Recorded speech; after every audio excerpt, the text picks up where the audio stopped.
resolver. Então, o Movimento Mundial pelas Florestas Tropicais organizou este espaço para refletir sobre as diferentes camadas de impacto há 15 anos.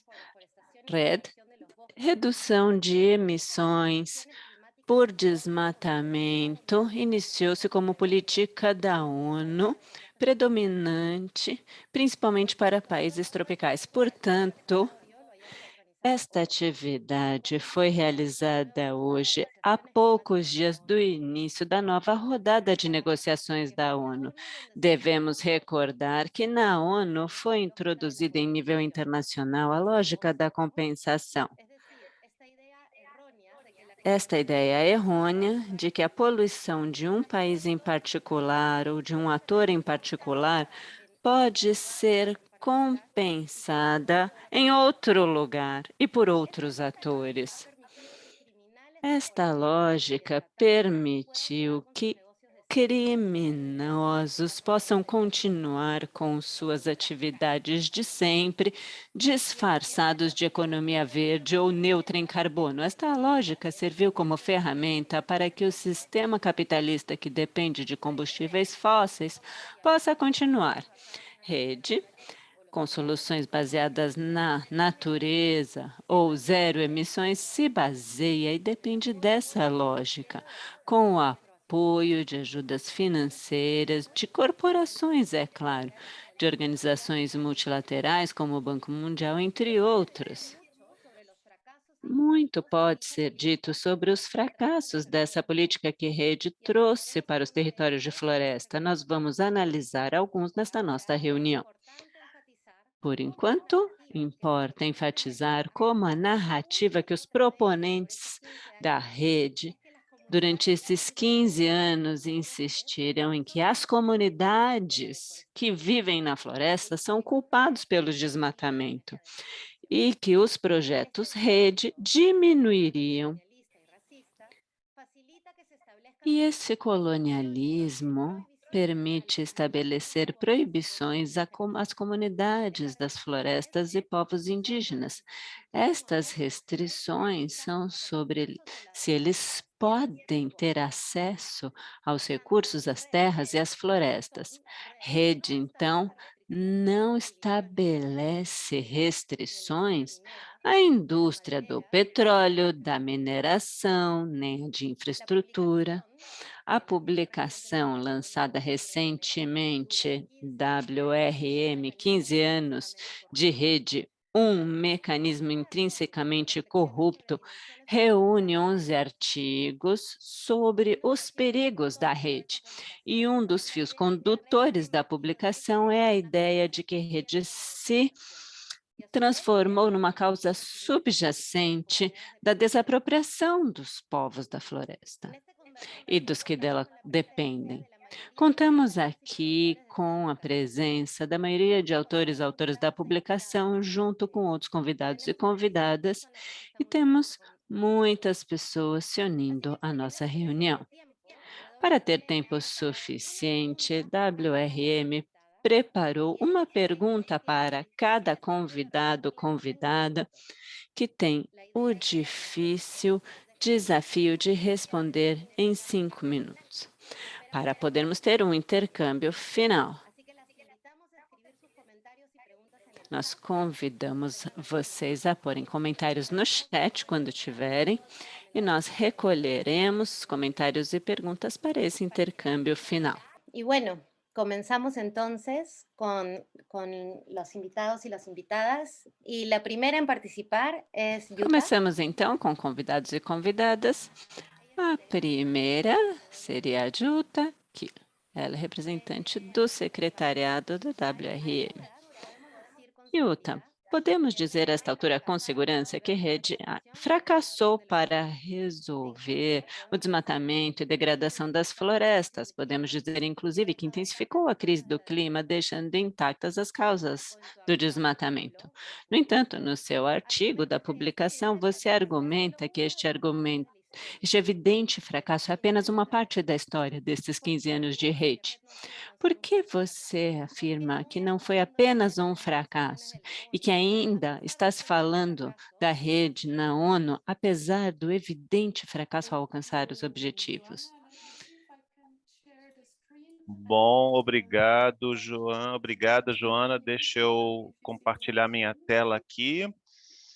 Pronto. Estão vendo aqui a minha tela? Legal. Bom, por que RED ainda está sendo discutido se o desmatamento continua a aumentar, ou pelo menos não foi reduzido como prometido pelo mecanismo? Uma razão importante é que reduzir a desmatamento, eu diria, nunca foi a principal motivação, né, para criar um instrumento para realmente tirar o desmatamento. Teria que ser um instrumento muito diferente, né? Então, quais eram os outros objetivos de fato da RED? E olhando esses outros, identificar esses outros, pode nos ajudar a entender por que, apesar dos altos níveis de desmatamento, o RED e as chamadas soluções baseadas na natureza continuam ocupando tanto espaço nas discussões climáticas. Como eu já expliquei no meu artigo da publicação, então, abordar somente ah, o desmatamento é uma parte pequena do quadro como um todo. Então, onde o RED, nos outros critérios, não foi um fracasso. Então, não foi um fracasso para a indústria petroleira, por exemplo, e outras indústrias que são responsáveis pela crise do clima. Porque alguém precisa fechar o microfone, por favor.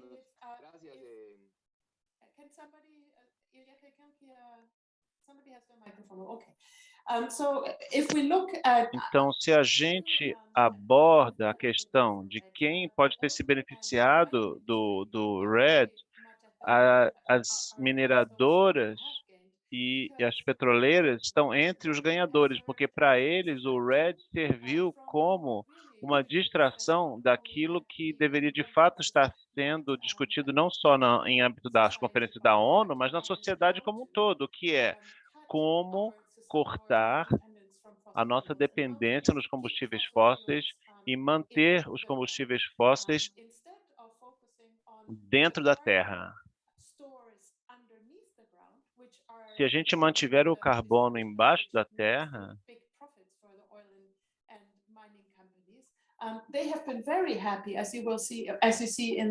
fica muito, é completamente diferente a proposta.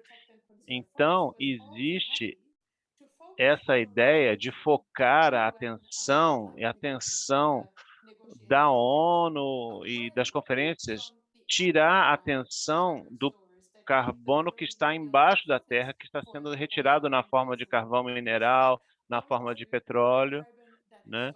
E passar a atenção para o carbono que está acima da terra, que é o que está estocado nas florestas. Então, na verdade, as maneiras eficazes de manter o petróleo, o gás e o carvão embaixo da terra, essa seria a solução mais eficaz. Então, outro aspecto em que o RED não fracassou é as empresas, essas super ONGs de conservacionistas. Então, ganharam muito dinheiro com capacitação após capacitação. Então, eles criam essas metodologias fantasiosas de como medir o carbono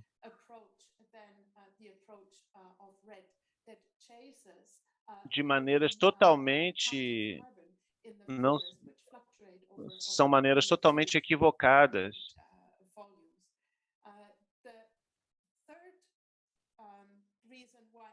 A terceira razão que eu argumentaria que o RED, a gente não percebe o dano que o RED fez nos projetos de carbono neutro, né? Então, quase não dá para fazer nada ou comprar nada sem a promessa de que o que você está comprando é neutro em termos de carbono. Toda essa indústria do carbono neutro, e as pessoas alegam as empresas alegam essas questões com base no RED. Então, por que que o RED ainda está sendo discutido, ainda que fenomenalmente não reduziu o desmatamento? Porque tem muitas pessoas lucrando com a indústria dos combustíveis fósseis que usam o argumento do RED e das florestas como vertedouro do carbono, como estoque de carbono, para não parar as suas atividades destrutivas e poluentes. Então, o preço de aumentar o controle sobre a terra e o uso da terra pelos povos indígenas e os camponeses, então, esse é o preço, né? Então, na verdade, o RED foi um sucesso no sentido de mudar a narrativa e ajudar as empresas petrolíferas e de outras minerações de continuar fazendo as suas atividades como sempre.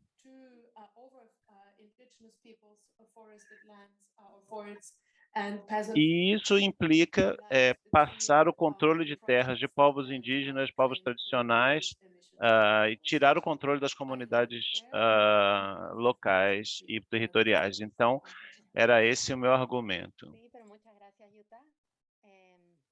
Eso nos da un claro panorama para ver realmente los intereses que hay detrás de Isto RED. nos dá um claro panorama sobre os verdadeiros interesses do mecanismo RED. ¿Estás ahí? Passo para a nossa convidada Ivone. Ivonne, hace un ratito estabas. Agora há pouco eu estava vendo, Ivone, ¿Se ve? está por aí? Ah, estou aqui? Ok. Sim, sim, agora eu te vejo e te ouço. Ivonne Llanes, buenos Ivone días. Janes, bom dia, no Miembro de Equador. la Ela é Organización membro da Organização Ação Ecológica no Equador, de Latinoamérica. integrante da Red World Watch na América Latina. Bom dia. Nós sabemos que a indústria dos combustíveis fósseis, particularmente do petróleo, foi uma das indústrias que mais ativamente impulsionou as compensações de carbono, apoiou e pressionou o comércio de carbono com diferentes nomes ao longo da história, desde os CDMs, OLMs, RED e as mais recentes soluções baseadas na natureza. E a indústria faz isso com o apoio de vários atores e, paradoxalmente, organizações conservacionistas também. Como é possível que a indústria do petróleo, principal impulsionadora da crise climática, lidere a demanda dessa chamada solução proposta pela ONU? Muito obrigada, Joana. Uma saudação a todos e todas, aqueles conectados. É um número elevado de participantes conectadas nesta reunião. E acho que isso é muito bom, porque a questão da rede e as compensações de carbono criam muita confusão,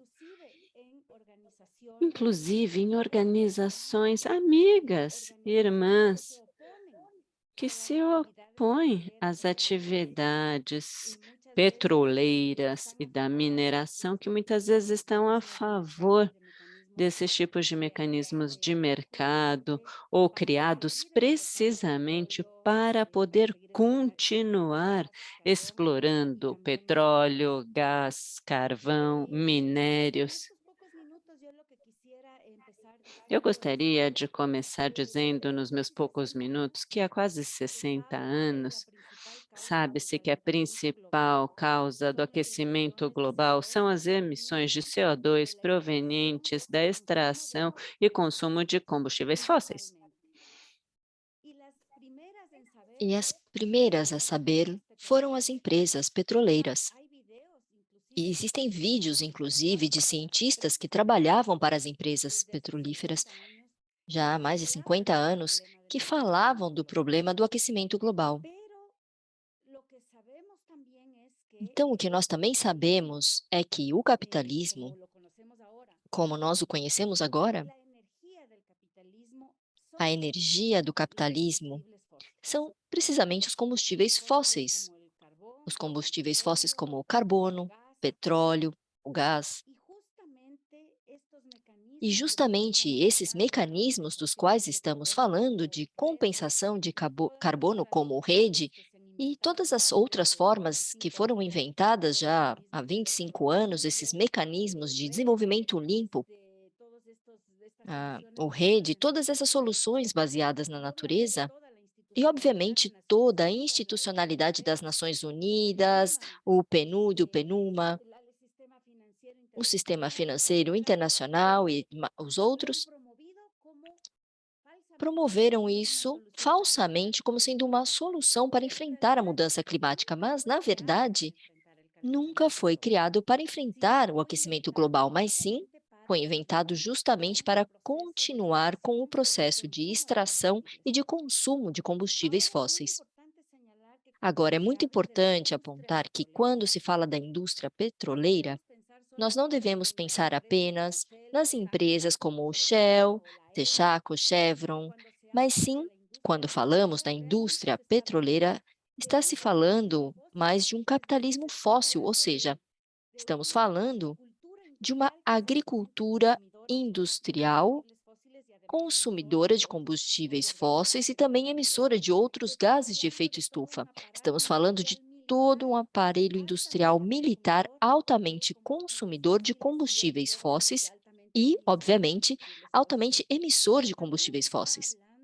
E também estamos falando de um sistema financeiro que, obviamente, em grande parte, também depende do dinheiro que move todo esse aparelho industrial militar extrativista relacionado aos combustíveis fósseis.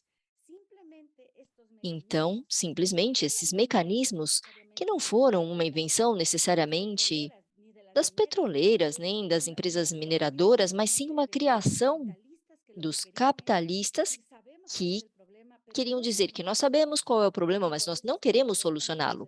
E, por isso, inventaram todos esses mecanismos de compensação e do incompensável, que são as emissões de CO2.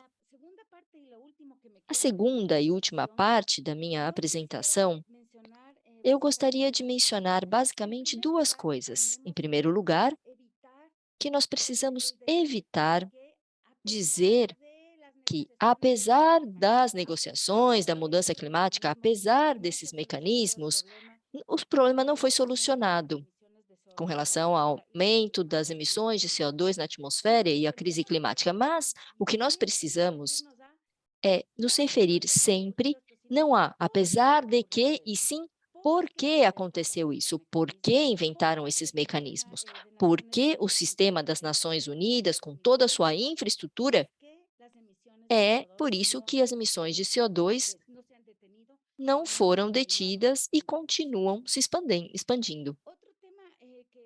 Outra questão que eu gostaria, e vou usar isso para terminar, me referindo também ao que eu falei no começo, é que existe um perigo muito grande neste momento, não apenas porque existem muitas organizações locais que, de alguma forma, estão sendo convencidas ou que foram convencidas a entrar nesse tipo de mecanismo de compensação de carbono, já seja no âmbito de mercado voluntário ou através de projetos tipo rede. O problema, na verdade, é que neste momento pode estar sendo gerado outro tipo de relação com esse tipo de mecanismos.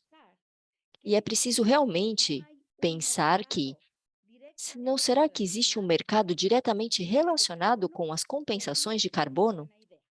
E isso poderia ser uma boa ideia? Por exemplo, você pode ter um povo indígena que se opõe à atividade petroleira e tem um tipo de acordo de compensação de carbono com instituições acadêmicas nos Estados Unidos. E isso é visto como uma maneira de romper com os mecanismos de mercado e os mecanismos tipo rede que estão sendo promovidos pelas Nações Unidas, porque são propostos como sendo algo diferente, como se fosse uma maneira diferente, e dessa forma pode ser enfrentado a queima de combustíveis fósseis, sendo assim o aquecimento global. Eu acredito que estamos prestes a ver, possivelmente, e talvez Tom mais para frente possa falar um pouco sobre esses problemas para nós, de que há muita tendência, não apenas de organizações locais, territoriais, mas também muitas organizações que apoiam esse tipo de propostas, pensando que são diferentes e por isso vamos solucionar o grave problema desse engano que são os projetos do tipo rede. E bom, claro, também temos que analisar em algum momento tudo o que está acontecendo, por exemplo, na China, com o enorme mercado interno de emissões que neste momento está sendo desenvolvido já faz algum tempo. E é precisamente o que vai acontecer é perpetuar a extração e queima de combustíveis fósseis. Muito obrigada, Ivone, e também por nos lembrar tudo o que significa o capitalismo fóssil, que é um aparelho muito maior do que apenas algumas empresas em um sistema muito mais organizado e também nos trazer um horizonte, não só as ameaças, mas também, talvez, alguns sinais de esperança. Muito obrigada. Bom, agora quero convidar nossa seguinte convidada, Tamara Gilbertson. Você está por aí? Não se esqueçam, eu aproveito. Olá, Eu estou aqui. aproveito para dizer a todas e todos que coloquem os seus comentários, as suas perguntas no chat para ter um intercâmbio no final. Tâmara é integrante também da Rede Ambiental Indígena, IN no inglês, fez o seu doutorado estudando as compensações de carbono na Colômbia, também é acadêmica. E bom, aqui é a sua pergunta. No seu artigo, você descreve como, no caso da Colômbia, as empresas mineradoras, em particular as empresas de carvão, utilizam projetos rede que são implementados na Colômbia e que causam uma série de impactos locais para evitar pagar impostos por suas atividades mineradoras. E isso também permite a eles dizer que são neutros em carbono. E tem essa imagem chamada verde. Então, a minha pergunta é, considerando o seu estudo, tudo que você aprendeu no seu processo, qual lição nós podemos aprender com esse mecanismo de pagamento de impostos do carbono para alertar outros países que estão se preparando para criar mercados nacionais de carbono que envolvam florestas como Peru, Malásia, República do Congo, Gabão? Agora é com você. Joana and everybody. Obrigada pela pergunta, Joana, e obrigada à rede por ter organizado esse encontro. É fantástico estar aqui e ver esses rostos familiares. E com relação ao livro, bom, foi um grande sucesso.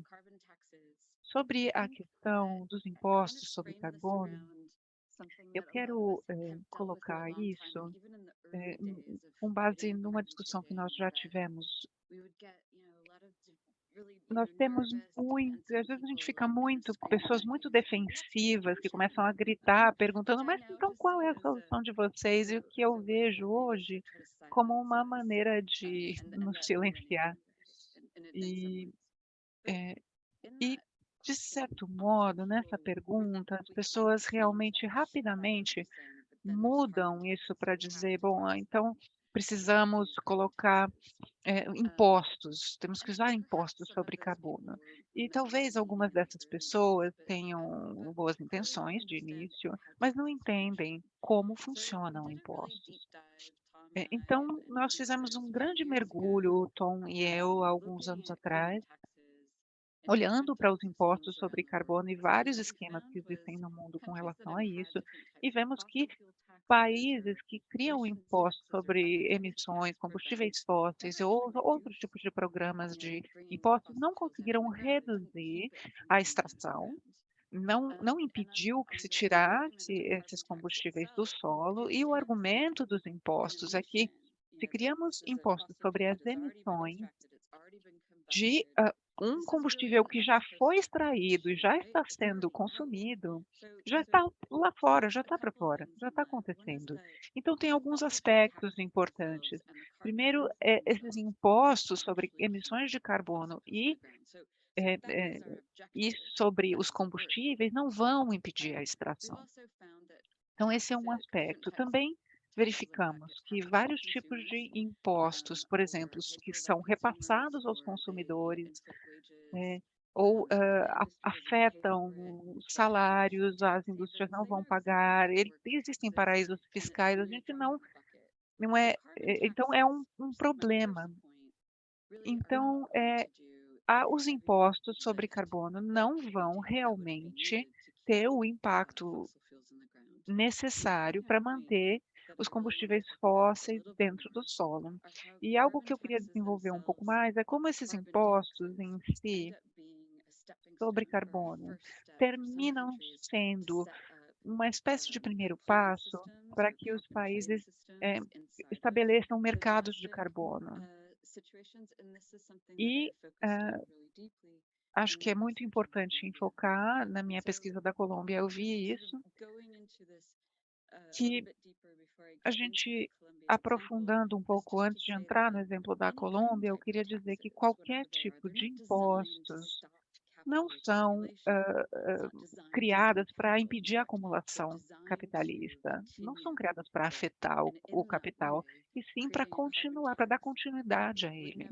Então, um imposto sobre carbono não vai parar a mudança climática, não vai fazer com que os poluidores paguem, porque isso está eh, eh, aninhado em situações financeiras muito particulares. Então, o tipo de governança neoliberal que nós vemos com a financiarização e que corre paralelo ao crescimento dos mercados financeiros, investindo em conservação do meio ambiente, em mercados de carbono, é a mesma solução, o mesmo caminho baseado em mercado que está sendo usado em políticas ambientais e de desenvolvimento que querem mitigar, mas que criam muita desigualdade e grandes divisões mundiais entre o norte global e o sul globais. Eu também quero trazer para vocês um novo informe que nós produzimos sobre mercado financeiro e clima, mas voltando ao exemplo da Colômbia e falando do RED outra vez. Então, nós vemos que esse programa de impostos acaba sendo uma espécie de início da criação de um mercado de carbono. Então, era uma espécie de tentação de fazer um inventário das emissões de carbono, e a criação de impostos sobre carbono foi criada, de certa maneira, não qualquer maneira, mas se endereçava a certos tipos de poluição que estavam sendo criadas no país, e que esses tipos de poluição devia ser pago com um certo tipo de imposto. E na Colômbia, não sei se vocês sabem, a gente tem as maiores minas de carbono, perdão, de carvão do mundo, e que tem um impacto tremendo para a população afro-colombiana, para a população indígena, impacto sobre o uso da terra e todos os tipos de programa e projetos. Quando foi criado o imposto sobre carbono, não estava contando com o carvão que estava sendo extraído das minas, porque 90% disso vai ser exportado do país, a maior parte ainda vai para a Europa, Isso tem uma mudança no cenário global, mas é, a aquilo que se estava cobrando das empresas de extração de carvão era sobre o maquinário. Todo o maquinário que é utilizado precisava pagar um imposto sobre emissões. E isso foi desenhado de uma maneira que as empresas, em vez de pagar o imposto, era criar outros mecanismos em vez de pagar. E uma das maneiras era o RED. Então, e isso continua impactando as comunidades da costa colombiana que vivem em situações de extrema violência, perpetuadas por uma história longa de violência colonial. Os programas de RED são implementados aí pela USAID, então a gente está falando de grandes agências, grandes ONGs de conservação, e eles sentaram à mesa para escrever essas leis da maneira que estavam sendo criadas em outros lugares. O que aconteceu é que a indústria de carvão não pagou os impostos de carvão. Eles criaram outros mecanismos de compensação muito desiguais, impactando as comunidades, de um lado, indígenas e afrocolombianas, e que são afetados pelas minas, e outra parte da sociedade que vai ser afetada porque essas mesmas empresas estabelecem o que os outros podem ou não podem fazer. Isso não apenas tem um grande impacto nas comunidades de lá, porque na verdade acaba sendo do ponto de vista dos impostos que essas empresas pagam, mas também isso deu espaço para que essas empresas criarem grandes programas. Então, os países do norte global podem criar as suas próprias, vamos dizer, programas domésticos, mas nós estamos vendo pela primeira vez, começando em 2019, um grande crescimento nos mercados de carbono voluntários. Então, eles estão ultrapassando outros mercados de investimento. Vemos que há essas soluções baseadas na natureza, que incluem o RED de várias maneiras, mas tudo isso acaba criando uma espécie de compensação também para a extração. Eu não estou vendo RED aqui, não estou vendo ninguém falando sobre isso agora. Está bastante silenciado aqui, mas as compensações pelo solo também estão agora no cardápio. Então, vários tipos de RED, inclusive essas que lidam com compensação por impostos. Então, agora, as empresas privadas como o Google, como a Amazon e outras, podem dizer que têm zero emissões de carbono, tem países que podem afirmar isso. Eu vou ficar aqui, mas nós estamos vendo uma mudança na linguagem que se usa para falar disso, uma mudança na narrativa, e eu estou sempre colecionando essas palavras que eu nunca ouvi antes e que eu posso, inclusive, compartilhar com vocês. Mas muito obrigada. Graças. Gracias. Voy a seguir con el español. Obrigada. Vou voltar para o espanhol. Principalmente, nos sobre dá um cómo bom las panorama empresas sobre Merci. como Je as reviens à l'espagnol. utiliza el mecanismo red y el tema de o mecanismo rede, a questão da compensação é utilizada de várias formas, nesse caso, com relação aos impostos. E de que forma isso afeta os territórios, as pessoas e também nos alerta sobre as novas tendências.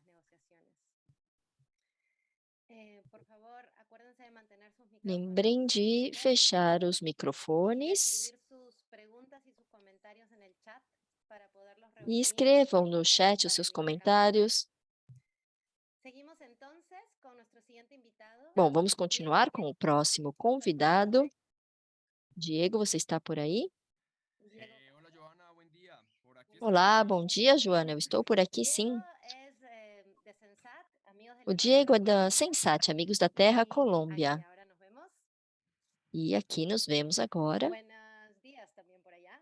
Bom dia também. Invitamos a Diego para que Bom, convidamos o comparte una reflexión Diego sobre la situación para actual compartilhar uma de reflexão nuestra sobre a comunidad. situação atual da Colômbia, que é muito particular. Entonces, Então, bueno, muchos sabrán que el nuevo muitos devem presidente saber que o novo llega con una presidente da agenda Colômbia chegou com uma agenda de esquerda, prometendo muchas de las reivindicar agendas muitas das históricas agendas de los históricas dos movimentos sociais e das comunidades locais, das florestas. Sin embargo, sabemos Contudo, que nós la latente sabemos que amenaza existe que uma también ameaça podemos percibir en latente que otros também gobiernos de podemos izquierda perceber em outros en la governos región de de esquerda na Latinoamérica, região da América Latina e em outras regiões, para apresentar a economia verde, a chamada economia verde, que inclui rede, as soluções baseadas na natureza e outros mecanismos que contêm a mesma lógica, com uma boa agenda política sobre meio ambiente, mudança climática, e também como uma agenda de esquerda, ou seja, como se estivesse do lado dos povos. Então, parece uma pergunta crucial nestes momentos. Quais são os perigos dessa ameaça ou as estratégias para fortalecer os movimentos que estão lutando contra ela? Primero, un buen día, un saludo más bien.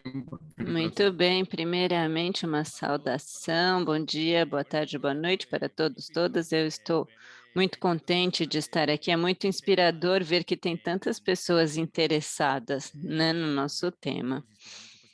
Isso nos inspira muito para seguir.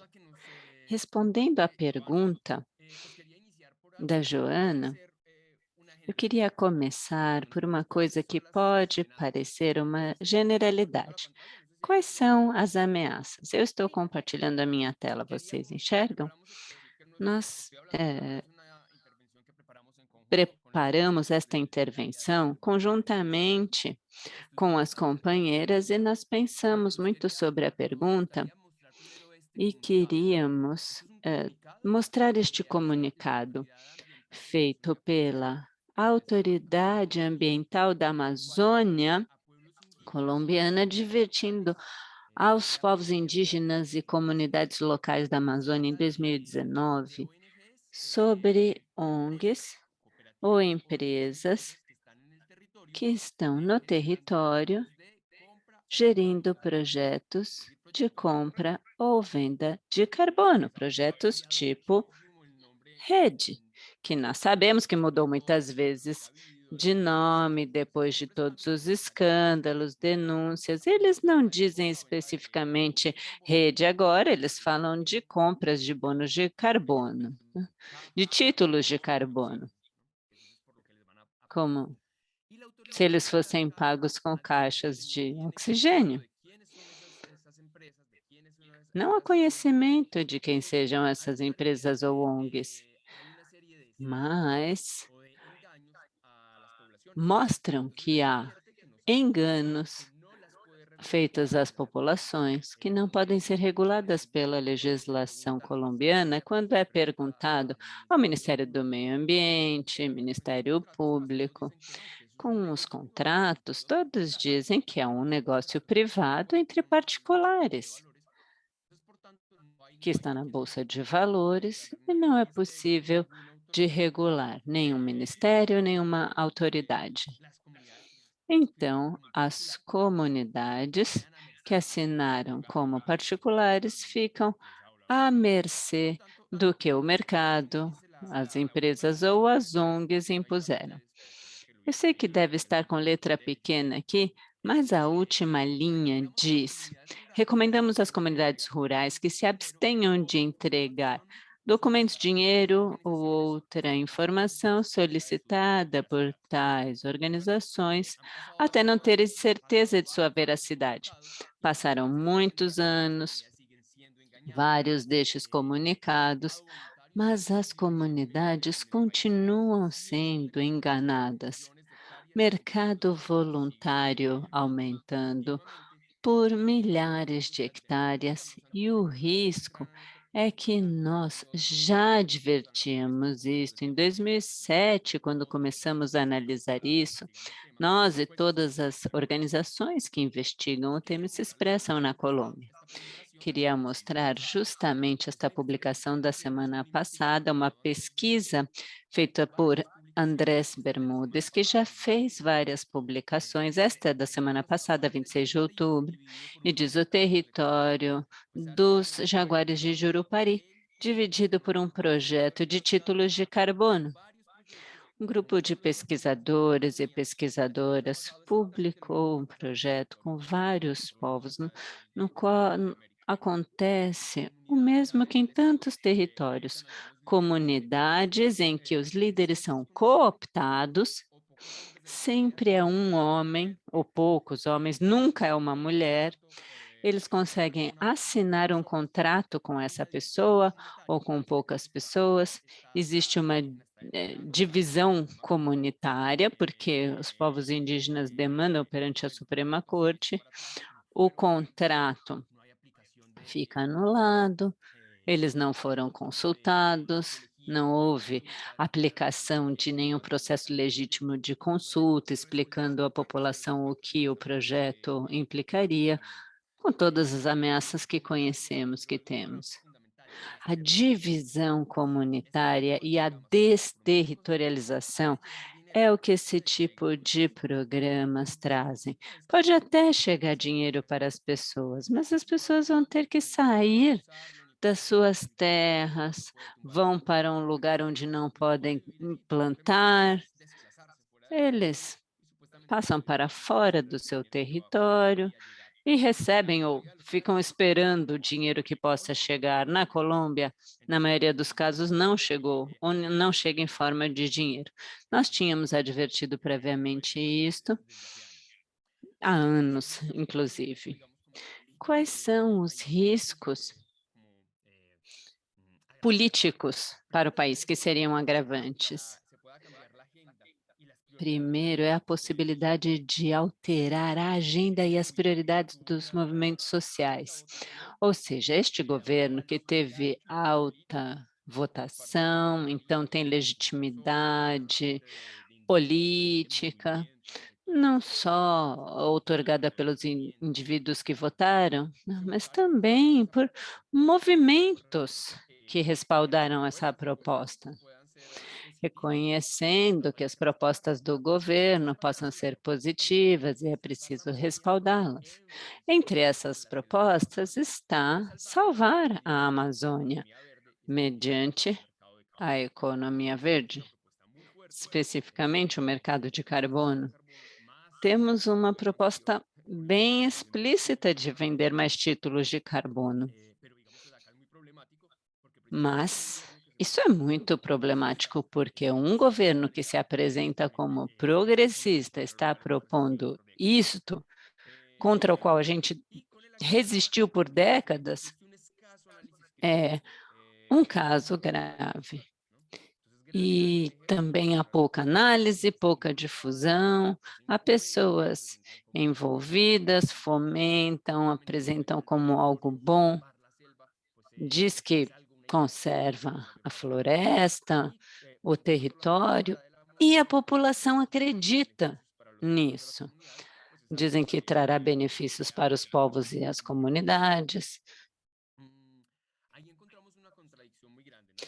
Mas encontramos uma contradição muito grande, porque a ideia é apresentar a Colômbia como uma esponja para absorver a poluição em países industrializados, como se isso fosse legítimo. Poluam lá que a gente alivia o problema aqui. Não funciona assim, isso é falso, mas também é incompleta no que se refere à proposta do governo de alcançar a paz, ter justiça social e ambiental. Como ouvíamos na apresentação anterior, empresas que retiram o carbono poderiam vir propor que eles compensariam a sua destruição no Caribe com um projeto tipo rede na Amazônia, com o mercado de carbono. Mas como aumentar a justiça ambiental? aprofundando injustiças com outros povos. Como um povo da Amazônia vai receber proteção se estão violando direitos de outros povos e outros territórios? Então, achamos que há uma contradição muito grande aí, e são os riscos que estão se aprofundando neste momento. O que fazer então? Como trabalhar com as comunidades, com os movimentos? Bom, há vários anos nós desenhamos um roteiro para uma iniciativa para contrapor ao mercado de carbono e economia verde, que é o manejo comunitário das florestas. A única opção para conservar a floresta não é o mercado de carbono, nem a ampliação de áreas protegidas como parques nacionais. Nós acreditamos firmemente no manejo, na gestão do cuidado do território feito pelos povos originários. Então, estamos implementando essa rota de incidência perante a institucionalidade do país para reconhecer, ou para que se reconheça esse tipo de manejo para o uso do território, não é deixá-lo intacto, é utilizá-lo, mas com fomento e financiamento para que seja de forma sustentável, que todo o dinheiro não vá para parques nacionais, nem para mercados de carbono, e sim para o manejo das florestas. Para isso, estamos utilizando novas linguagens. Em alguns momentos é necessário fazer uma reunião com a institucionalidade, com o governo, mas o que mais tentamos fazer há alguns anos é juntar vários movimentos com instalações que mexam com os sentidos, que vão para além dos números, para ganhar parceiros e parceiras entre os movimentos sociais, os povos afrodescendentes, indígenas, e realizar ações conjuntas com apresentações de propostas de manejo comunitário que pareça sensata. Então, trabalhar pelas propostas, não nos atermos ao problema, mas avançar também nas propostas, nas soluções. E a nossa proposta é manejo comunitário dos territórios. Queremos falar também de que achamos muito perigoso querer barrar a Amazônia. Claro que nós defendemos, mas a Amazônia não é o único território. Nosso país tem muito tipo de floresta, outro tipo de relevos e vegetação, e temos ecossistemas que deveríamos falar de todas as florestas de todos os povos, ou seja, deveriam reconhecer o direito para todas as florestas, não focar num só território, num só povo. Não deveria se basear, aliás, no mercado de carbono e falsas soluções. E é isso que estamos fazendo com alguns parceiros, parceiras, e vamos alcançando assim nossos objetivos.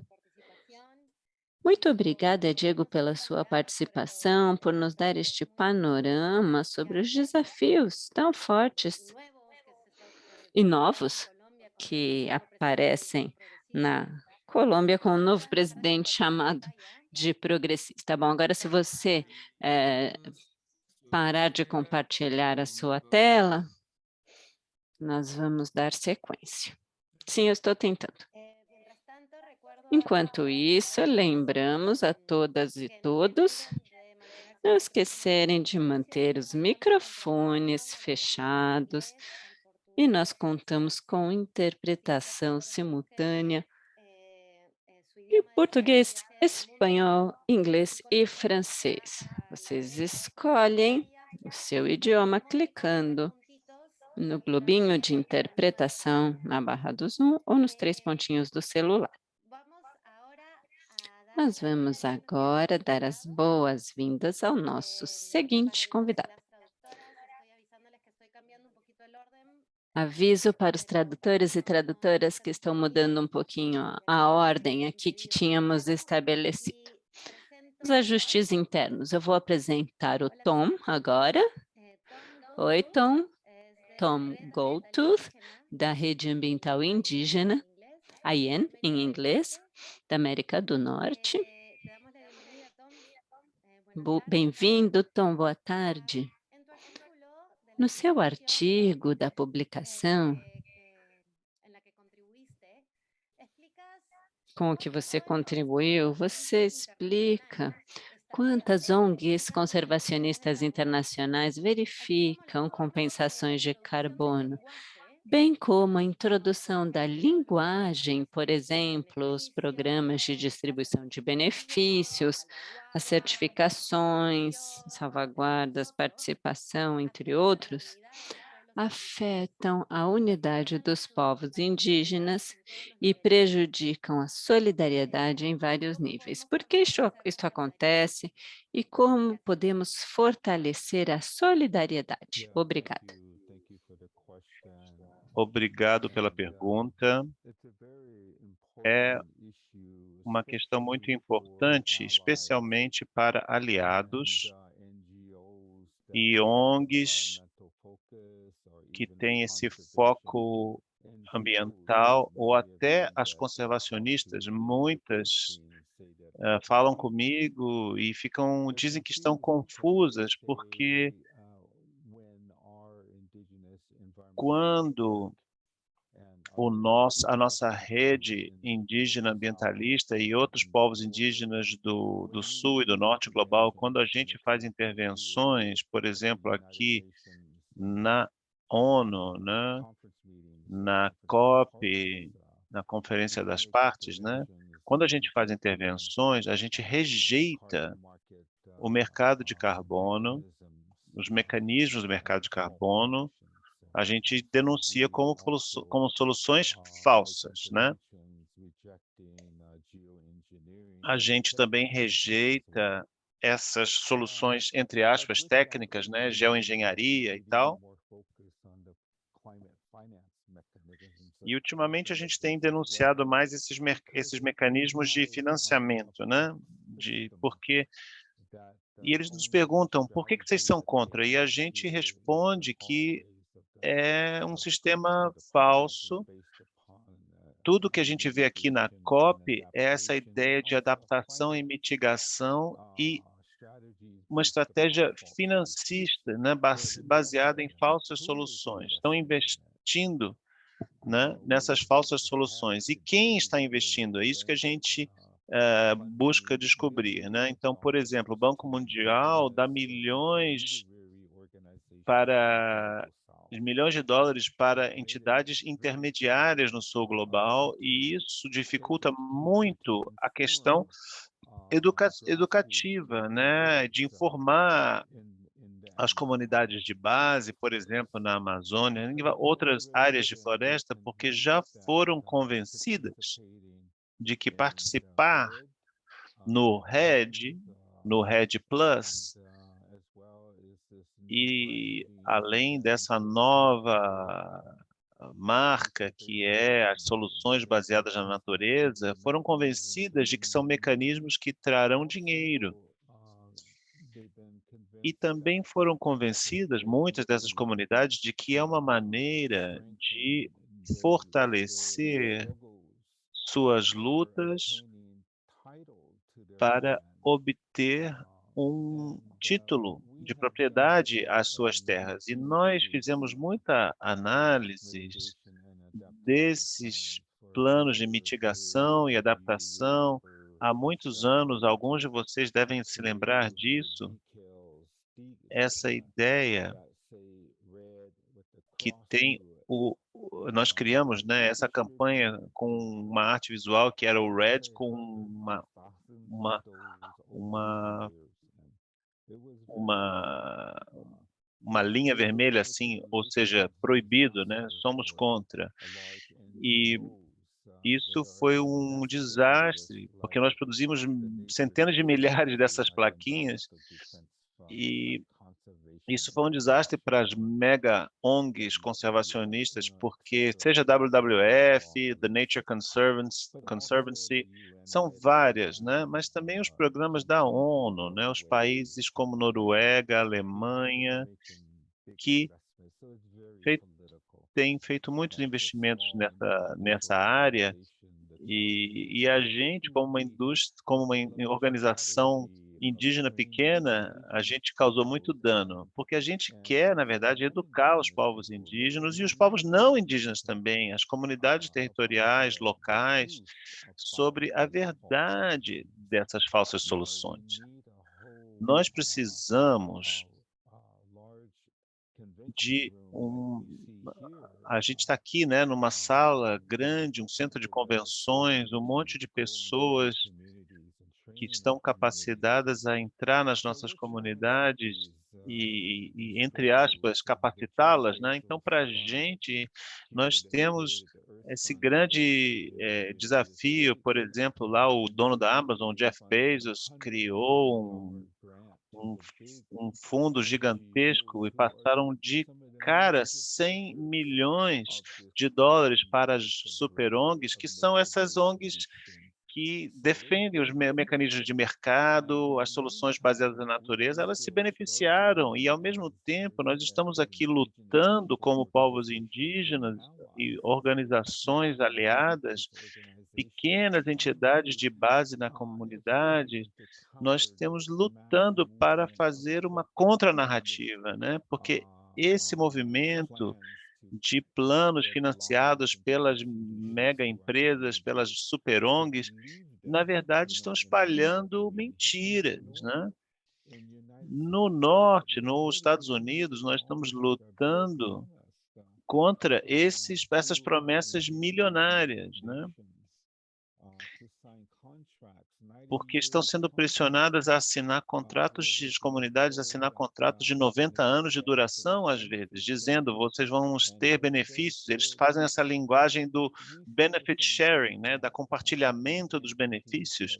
São entidades que estão dizendo para os nossos parentes no Equador, por exemplo, povos que estão aqui, por exemplo, na COP, e eles estão acreditando na gente e estão tentando se manter fortes, mas outros povos estão sendo convencidos de que estão tendo seus saberes reconhecidos, por exemplo, pelo Banco Mundial, esses dinheiros de mecanismos de compensação na verdade,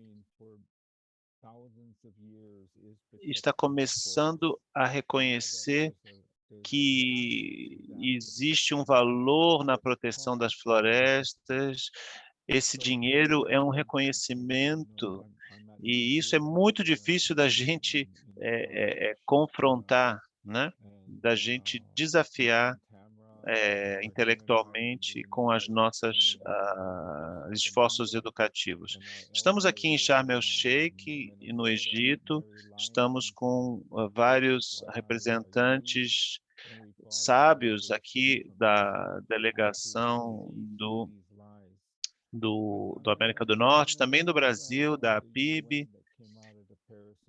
Mas, por exemplo, se a gente olhar a plataforma que saiu lá do Acordo de Paris, que era a plataforma dos povos indígenas e das comunidades locais, lá as corporações, as multinacionais, os promotores dos mercados de carbono, eles precisam da gente, eles precisam da comunidades locais, comunidades que moram e dependem das florestas para para os seus esforços, né?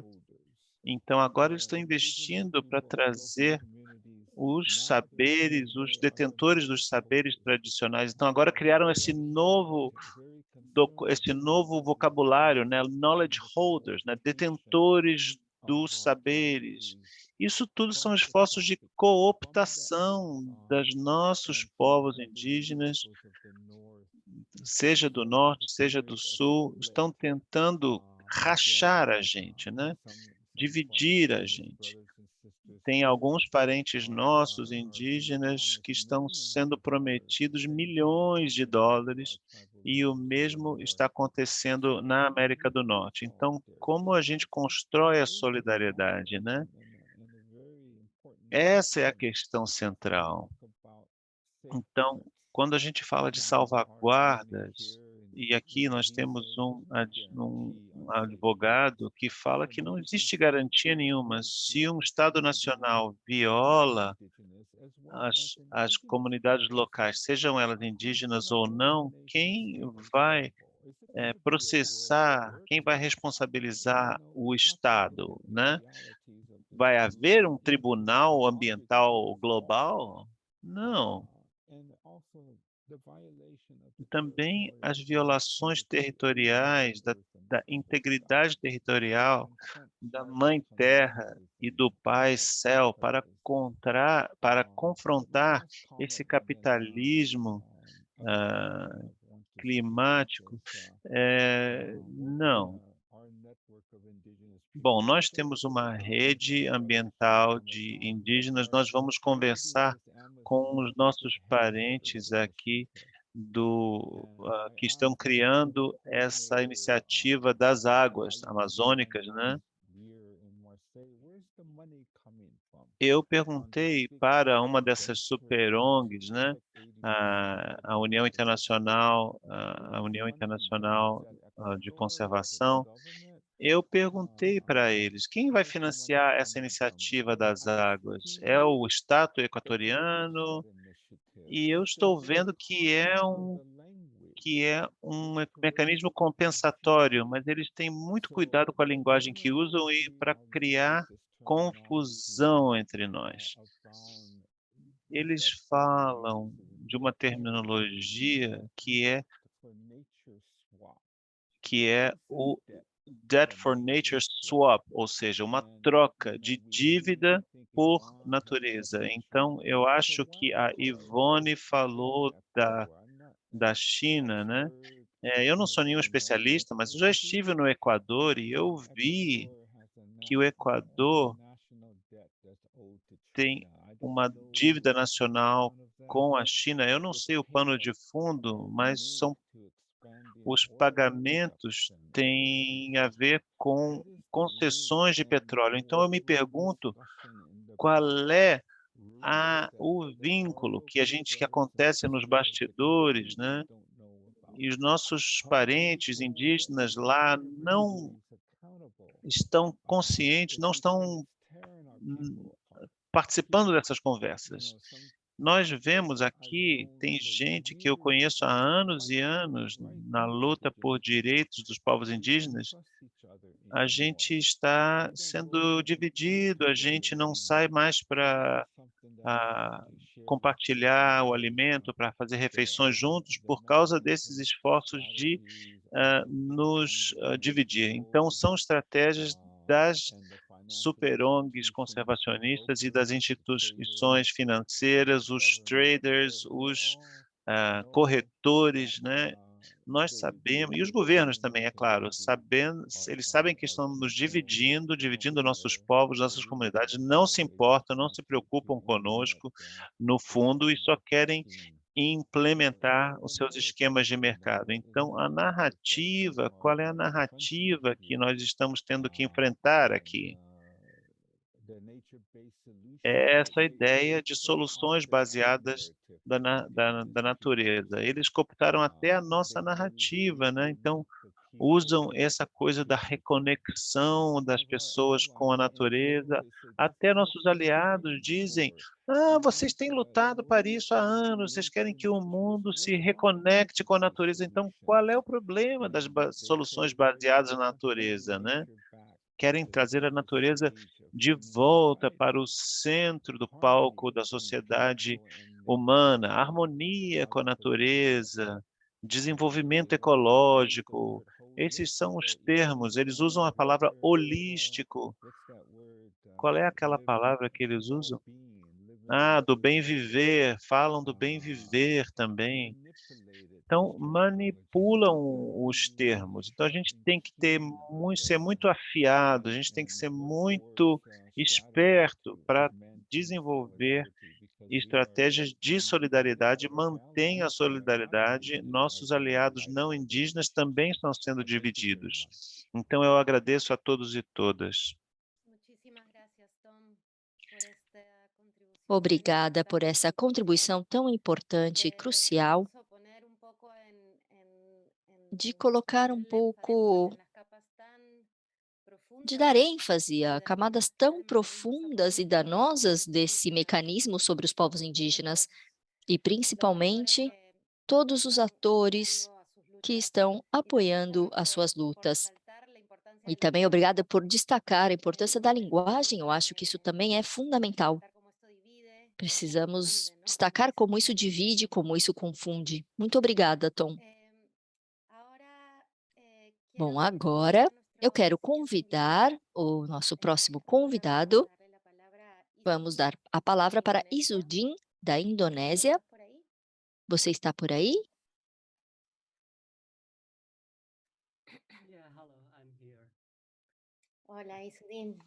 Olá, Izudin. Boa noite para você. Ele é do Centro de Recursos Agrários da Indonésia, também é autor de um dos artigos da publicação. E, bom, a pergunta, no seu artigo, você destaca a situação da comunidade de Bapinang Hilir, na Indonésia, que se encontra junto da área do projeto Rede em Kathiawar, o que significa que se encontra dentro da área considerada como área do projeto verificada, de acordo com o mecanismo de certificação. Isso é algo interessante, porque está junto do projeto, mas dentro da área verificada. Portanto, como você explica no seu artigo, a comunidade foi alvo de projetos sociais com a finalidade de que o projeto Rede recebesse a certificação, que para eles é algo necessário para vender os créditos de carbono por mais dinheiro, ou seja, ter mais lucro. Então, a pergunta seria: como o processo de certificação de um projeto Rede prejudica as comunidades, segundo a experiência nesse estudo? Thank you, Joan. Thank you, Obrigado, Joana. Obrigado pelo convite. Bom dia, boa tarde, boa noite a todos e todas. O que eu estou falando aqui são 300 mil hectares de projeto RED, que são 20 vilarejos na região central de Kalimantan.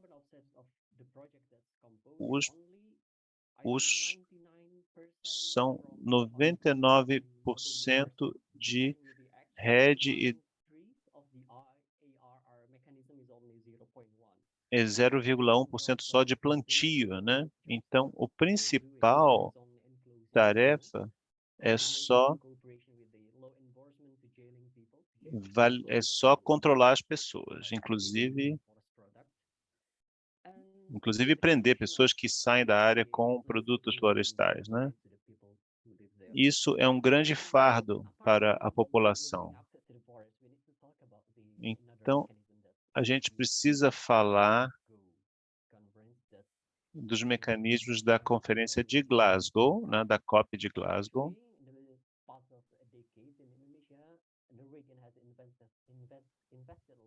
Então, tem havido muito investimento no fortalecimento das entidades que policiam os crimes ambientais, né? Os assim chamados crimes ambientais. As pessoas, né, que plantam o arroz, eles usaram a queimada centenas de anos atrás e não podem fazer isso mais, né?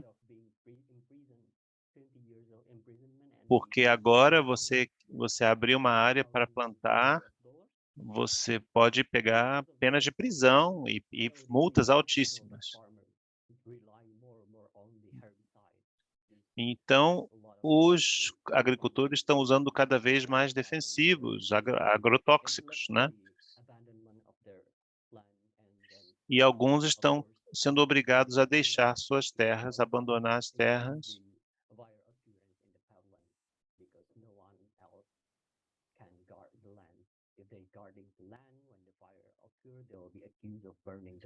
Então, isso, inclusive, com as pessoas fora da terra, os incêndios florestais se espalham mais rapidamente, inclusive, né? Por causa do custo crescente do plantio de arroz,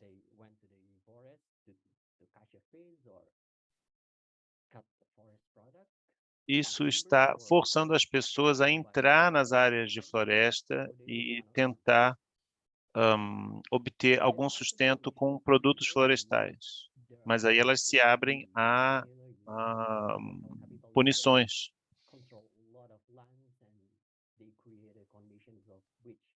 Então, as condições da terra estão se degradando. Está muito difícil cultivar arroz nessas áreas que nós estudamos.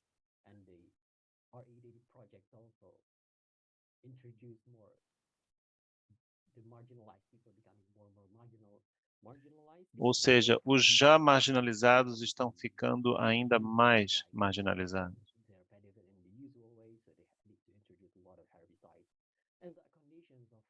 As condições de marginalização das pessoas, as pessoas estão sendo cada vez mais identificadas como ameaça, né? Então, o projeto RED, na verdade, ele não está evitando a degradação da terra, ele está aumentando a degradação da terra. Então, criaram essas certificações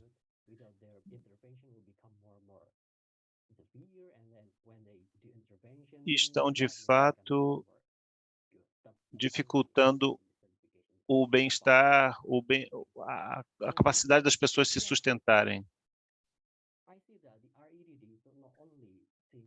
Então, o RED não só encara as pessoas como ameaça, quanto aumentaram a pobreza desses povos que estão nos vilarejos incluídos na área do RED. Então, essa contabilidade do carbono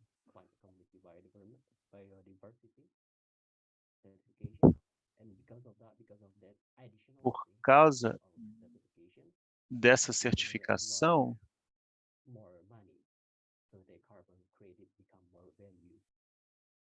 aumenta o valor da compensação. Então, o diretor do projeto RED me disse que eles não só estão vendendo carbono, eles estão vendendo gente.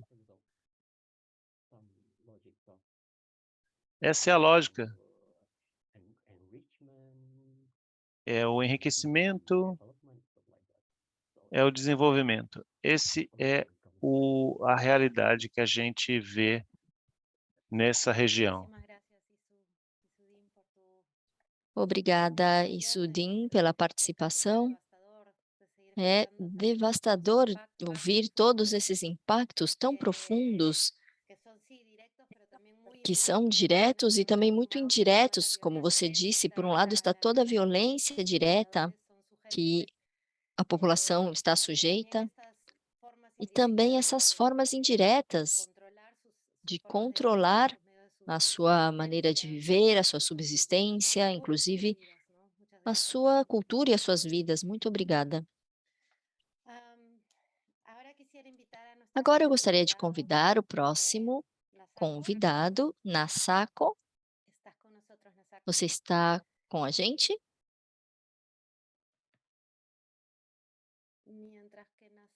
Enquanto Nasako não aparece, lembro a todas e todos que continuem colocando seus comentários e as suas perguntas no chat, pois estamos fazendo anotações para a troca final. Parece que Nasako não está nesse momento, ela tinha problemas com a conexão, então vamos para o próximo participante. Vamos ver se conecta Nasako mais para frente. Bom, eu continuo com Ladislas.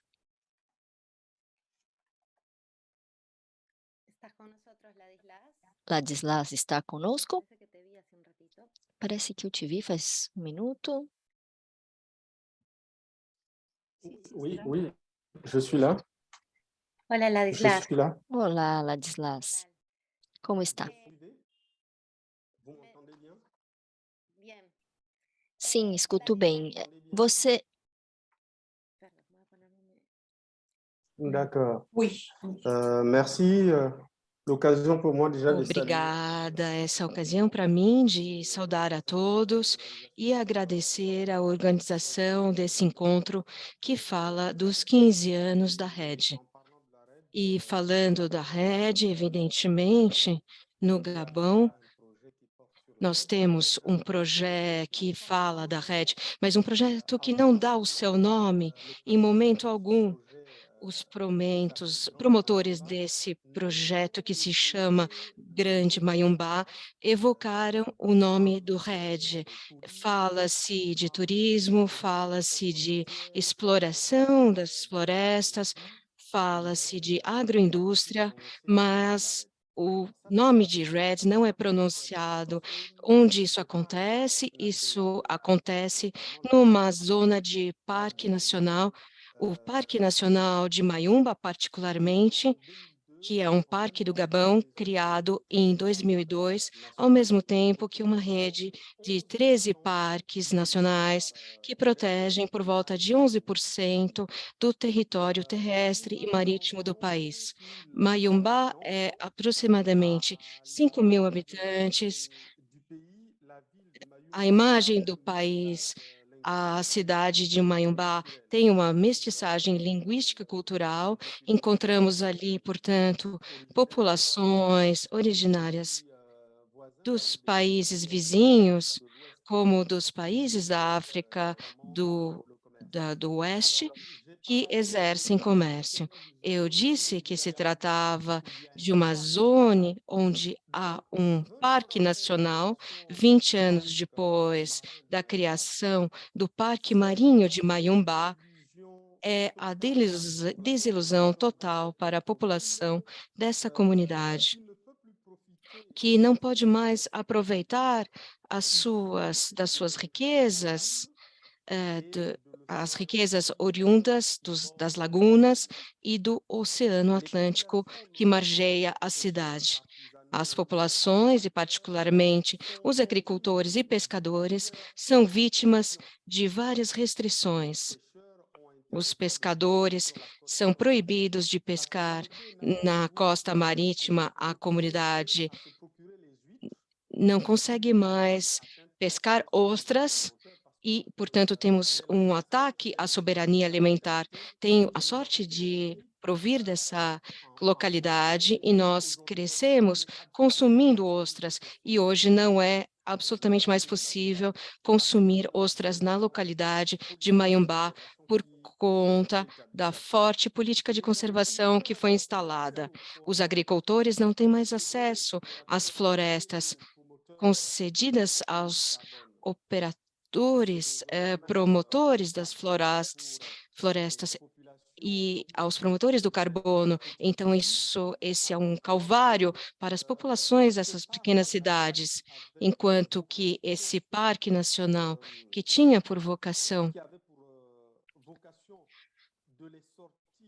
de tirar essas populações do subdesenvolvimento através do ecoturismo, isso acaba os mergulhando na precariedade mais total, uma verdadeira decepção para a população e para o conjunto das comunidades do entorno, como Comitê Consultativo das Populações Locais, previsto pela lei para engajar as comunidades locais na gestão do parque, só foi organizado por uma questão formal. A estrutura não funciona e isso em detrimento das populações locais. As populações são vítimas de apropriação das suas terras, elas estão perdendo essas terras de ano a ano. É preciso dizer que no Gabão a terra pertence ao Estado, e o Estado, num país no qual a corrupção tem um lugar tão importante, esse mecanismo da lei é utilizado para a apropriação das terras. O governo só faz aumentar as zonas protegidas, tanto sobre a parte marítima e perto das lagunas. As comunidades estão, portanto, isoladas pela política de conservação decretada pelo governo no quadro da política que coloca à frente a parceria privado-pública. Uma política de expoliação das populações que não diz o seu nome, que não se coloca à frente claramente. Então, isso é o que nós estamos vivenciando na comunidade de Mayumbá, que está no sudoeste do país, e como disse a vocês há pouco, esse projeto não se auto-intitula como Projeto RED, mas utiliza uma cobertura citando outros nomes, outros títulos. E, infelizmente, estas soluções baseadas na natureza, precisamos dizer, por outro lado, que o Gabão é líder na África através do seu presidente, ele é o líder das mudanças climáticas e o Gabão está defendendo com força essas falsas soluções para esperar ter financiamento. Lembremos que a Noruega tinha feito uma promessa de 150 milhões de dólares e que ela começou a dar há uns 20 anos dinheiro sobre a forma de compensações.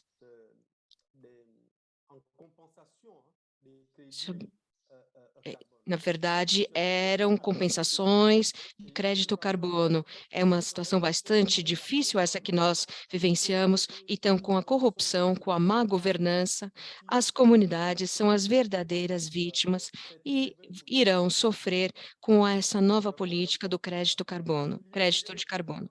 Então, nós temos que multiplicar esses encontros e, sobretudo, na esteira da nova COP, as nossas ações devem ser mais fortes para que essas soluções sejam eliminadas, para que elas desapareçam.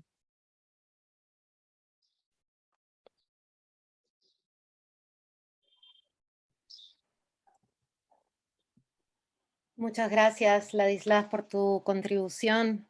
Es claro que Gabón es Muito obrigada, Ladislas, pela sua contribuição. Claro que o Gabão é um exemplo destas contradições que são tão evidentes em mecanismos como rede ou soluções baseadas na natureza. Sabemos que a empresa petroleira Total, que há mais de 80 anos extrai petróleo do Gabão, recentemente comprou 49% de uma empresa de madeira no Gabão para poder vender créditos de carbono. Então, assim como você explica, Ladislas, realmente há muitas contradições e quem está sendo afetado são principalmente as populações, como você explica muito bem no seu artigo, que nós convidamos todo mundo a ler. Eu gostaria agora de...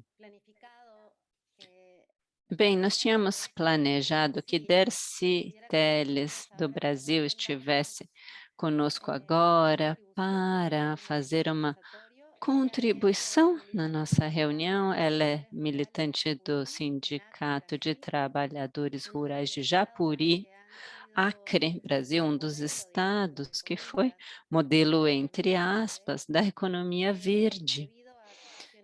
Mas devido a questões de conexão e a distância de onde é possível para ela se conectar, Dercy não está conseguindo se unir à nossa reunião, mas não queríamos deixar de mencionar que na entrevista que fizemos para ela, para a publicação, ela fala dos impactos dos mecanismos rede nas mulheres especificamente. Nós consideramos que esse é um olhar muito importante que nem sempre é levado em consideração. Entre outras coisas, na entrevista, a Dercy nos falava de como a política de zero fogo, ou seja, proibir o fogo, afetou as comunidades devido aos projetos RED, porque, principalmente as mulheres, porque são elas que realizam os trabalhos diários da agricultura familiar e ecológica. Então, nós convidamos a todos a lerem a sua entrevista, que está entre as publicações, para conhecerem os argumentos que ela apresenta. Nós também estamos com problemas de conexão com Massaco, então, bom, no chat estão dizendo que Massaco está tentando entrar. Nós vamos continuar com o seguinte participante previsto e qualquer coisa depois a gente volta para Massaco. Então, vamos passar para o Larry. Larry está por aí? Sim, eu estou aqui. Bem-vindo, então, Larry. Olá. Larry Lohmann é do grupo de pesquisa ativista Conan House do Reino Unido, autor de um artigo da publicação também. E a pergunta é, no seu artigo, Larry, você afirma, aspas, RED funciona melhor quando é mais colonialista. Esta frase, de alguma maneira, revela a lógica subjacente de por que RED foi concebido. Você pode nos explicar por que isto acontece e como esse mecanismo conseguiu sobreviver e todos os outros anteriores e posteriores à rede?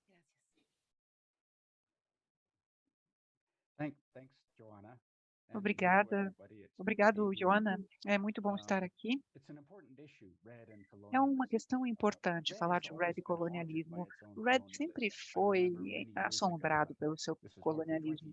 Eu estou falando de 20 anos atrás. Eu me lembro de um delegado de um país africano se irritando na ONU com a ideia de que os países do Sul tivessem que absorver a poluição criada pelo Norte. É como se o Norte quisesse usar o Sul como um banheiro.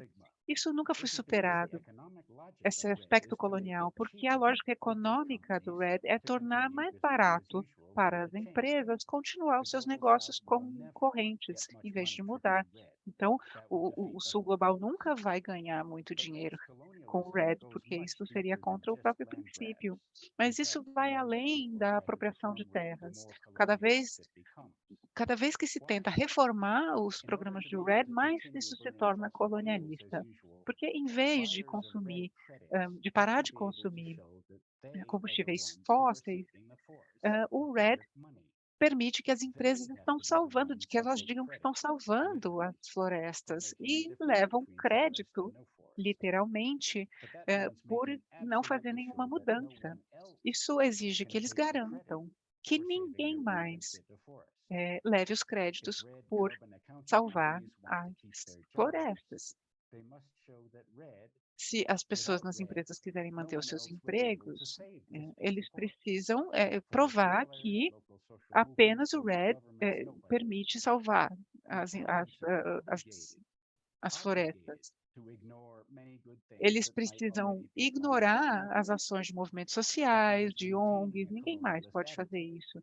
Isso quer dizer a manutenção de uma atitude colonialista de dizer que ninguém nos países do Sul pode fazer isso, só eu que posso fazer isso.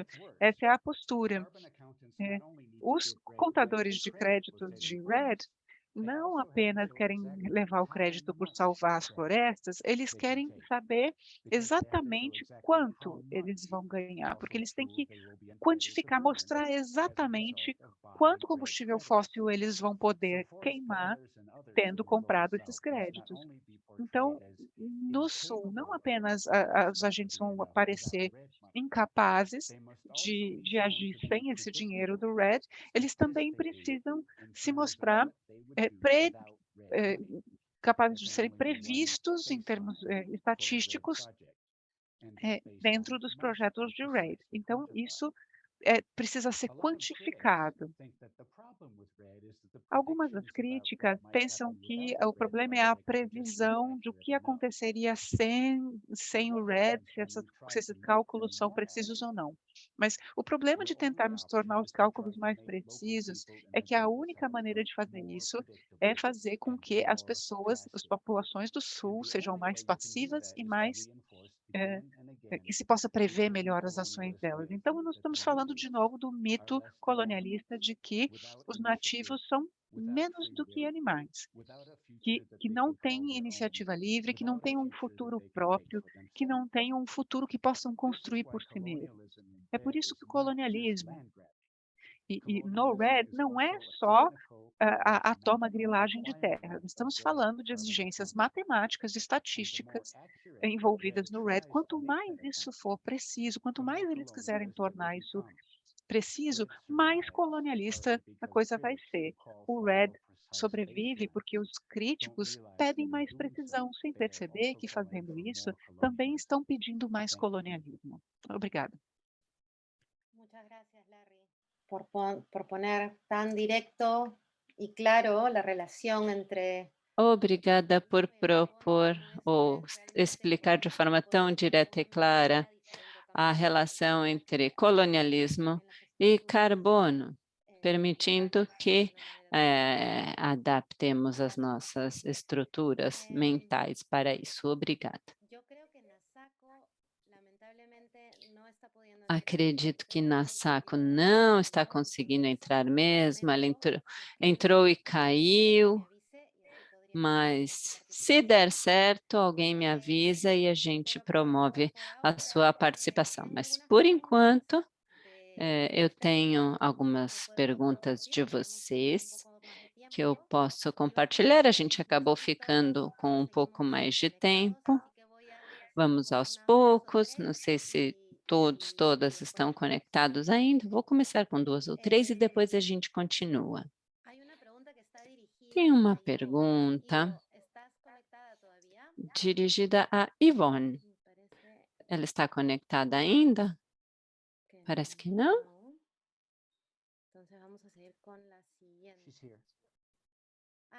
Ela está sim.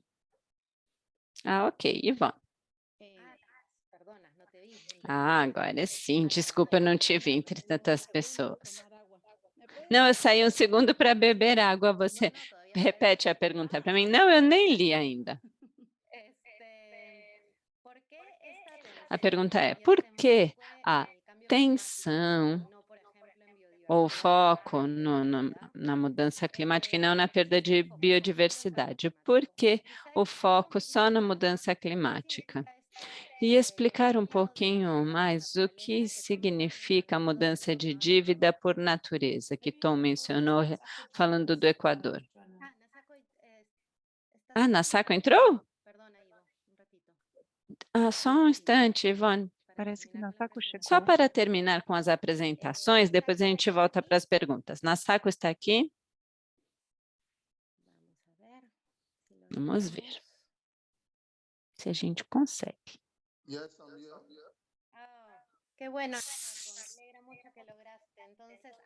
Sim, eu estou aqui. Ah, excelente, Nasako, que bom que você conseguiu. Então, antes de passar para as perguntas, eu dou as boas-vindas a você. Que bom que resolvemos os problemas técnicos. Nasako Designedo Camarões, ativista social e ambiental, defensor dos direitos humanos. A pergunta para ele é, Os projetos, rede e as agora chamadas soluções baseadas na natureza, se estabelecem com frequência em áreas de conservação já existentes ou por ser criadas, com o argumento de que sem o dinheiro da rede não haveria investimentos. Mas a ONU e seus aliados estão pressionando para ampliar as áreas de conservação para 30% da área do mundo. Então, muitos governos estão expandindo as áreas que supostamente pertencem ao Estado, entre aspas, para transformá-las em parques nacionais e assim vender créditos de carbono. Com muita frequência, principalmente na África, povos indígenas e outras populações perdem essas terras que serão transformadas em parques nacionais. O que opina dessas terras que são do Estado e quais seriam estratégias importantes para resistir a mecanismos como este? Obrigada, Ana Sako. Alô? Sí, hello, Nasako. We hear you. Okay. Nós ouvimos você, Ana Sako. Can you remind me again, because I've been on and off? Sí, I can say it in English. So what do you think about this idea? Então, o que você pensa dessa ideia de que a terra pertence ao Estado e como a gente pode se solidarizar com a resistência a essa ideia? Então, primeiramente, é muito interessante tentar situar, né?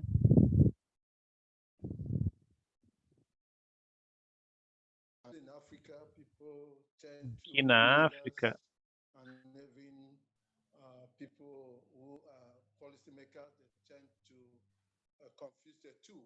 existe uma confusão, né?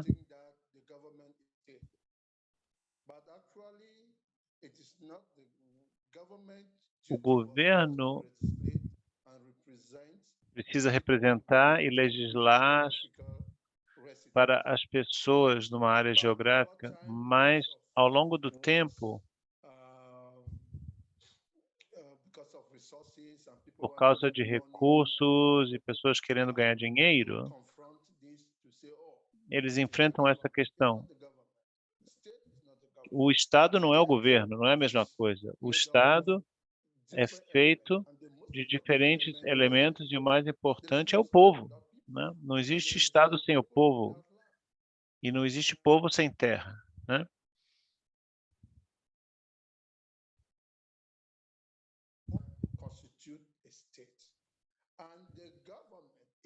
O governo é apenas um agente do Estado, mas isso não está refletido todo o tempo, as pessoas não sempre percebem, e é importante entender esse detalhe. Quando eles falam essa ideia de que a terra pertence ao Estado, é outra maneira de marginalizar as comunidades, para garantir que as pessoas não tenham uma voz. Então, o princípio do Estado é o que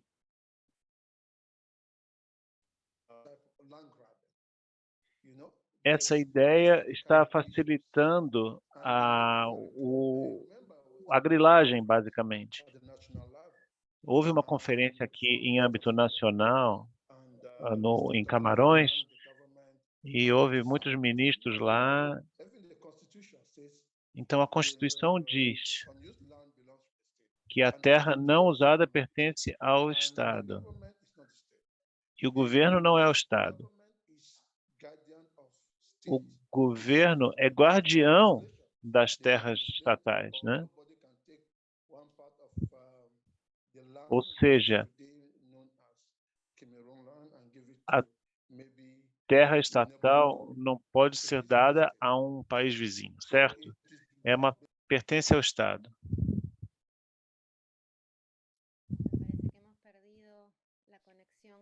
Parece que perdemos a conexão com o Nasako, infelizmente. Mas eu acho que é importante esse ponto que ele estava querendo dizer, não só refletir criticamente sobre essa ideia de que a terra é do Estado. E isso é algo que Ladislas também compartilhava conosco com relação à criação da área natural protegida, porque como é uma área terra supostamente do Estado, está aí para ser tomada pelo Estado e para ser vendida. Antes, Nassako mencionava, numa conversa que nós tivemos previamente, como as comunidades com as quais ele trabalhava, nenhuma tinha nem ideia de que a terra era do Estado. Era algo inconcebível, porque evidentemente a terra é da comunidade. Vamos ver se Nassako consegue voltar a se conectar, mas devido ao tempo, vamos passar o espaço para responder algumas perguntas e ver até que momento podemos ir. Então, agora, Ivone, eu passo a palavra para você responder a palavra. Ou eu preciso repetir a pergunta? Sim, mas é melhor você repetir. La pregunta era, A pergunta era: por que existe essa tensão, esse enfoque no mudança climática, mas não na biodiversidade ou na perda de biodiversidade? E talvez você poderia nos explicar o que significa essa questão da mudança da dívida da qual o Tom falava relacionado ao Equador. Muito obrigada. Ok, bom, eu acredito que, na verdade, existe a mesma tensão. O que acontece? Bom, o que eu quero dizer é que existe a mesma tensão em termos de compensação de perda de biodiversidade, comparado à perda de compensação de emissões de CO2. Para mim, é a mesma coisa. O que acontece é que a questão da mudança climática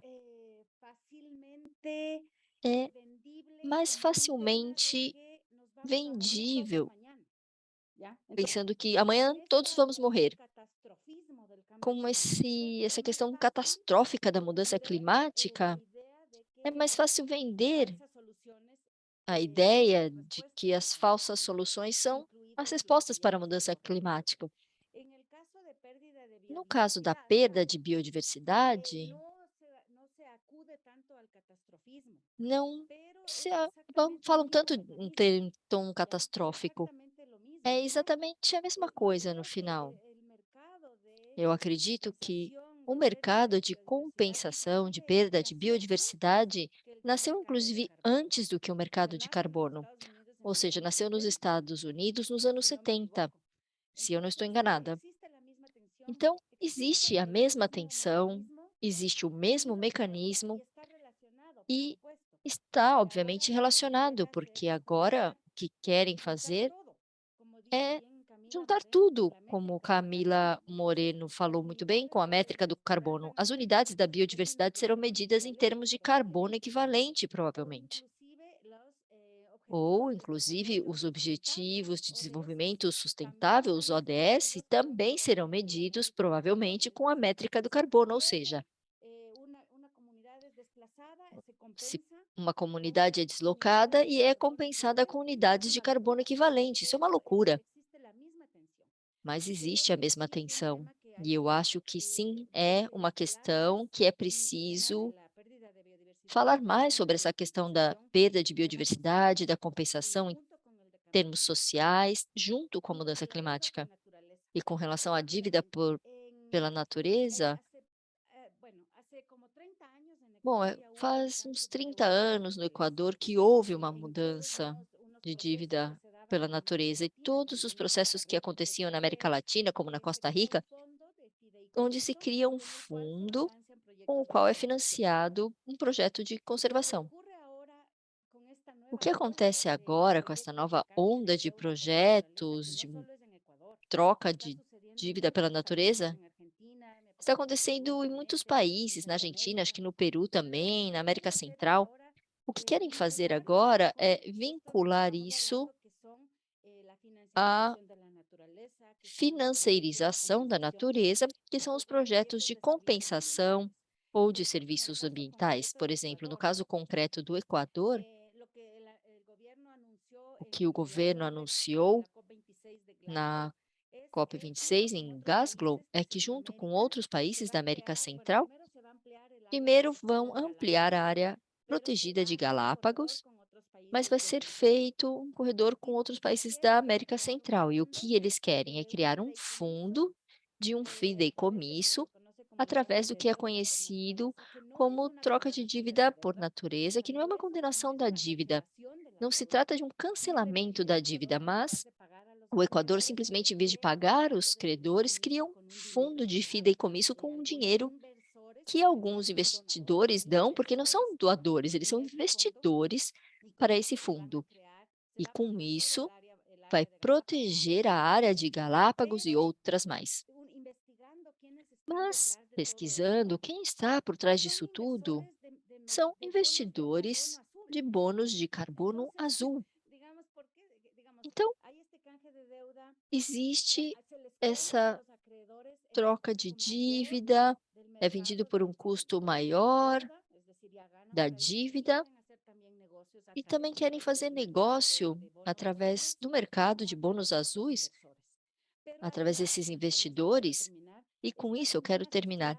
Também está associado, provavelmente, à ingerência do governo dos Estados Unidos, porque também há aí uma entidade do governo que estaria envolvida nisso e poderia estar vinculado ao uso, por exemplo, de Galápagos como sendo uma base militar ou as pistas de avião dos Estados Unidos. Então, é um pacote completo.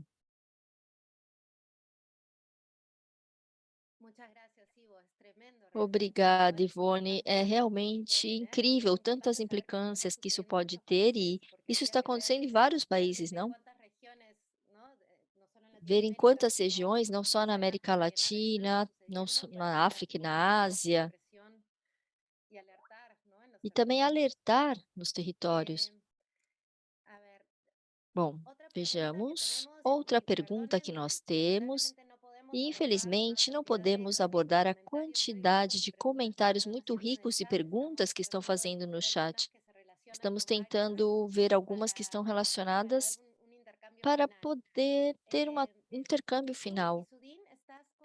E Sudin continua conosco?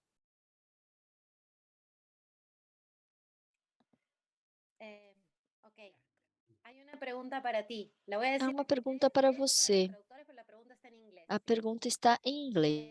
One comment about your talk of transforming Essa ideia de transformar as pessoas em mercadoria. Talvez você possa desenvolver melhor, explicar melhor essa ideia de transformar as pessoas em mercadorias.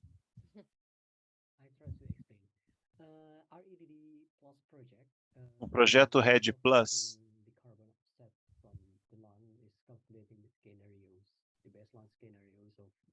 ele calcula as emissões de várias áreas de terra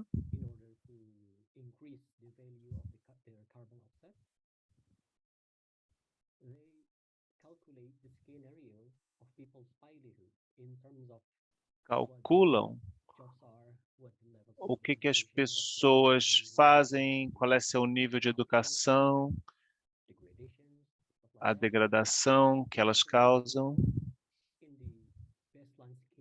calculam como ou quanto as pessoas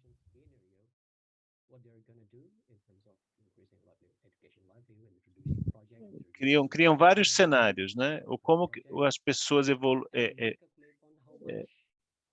quanto a pessoa como seu padrão de vida melhora à medida que entra em vigor o projeto.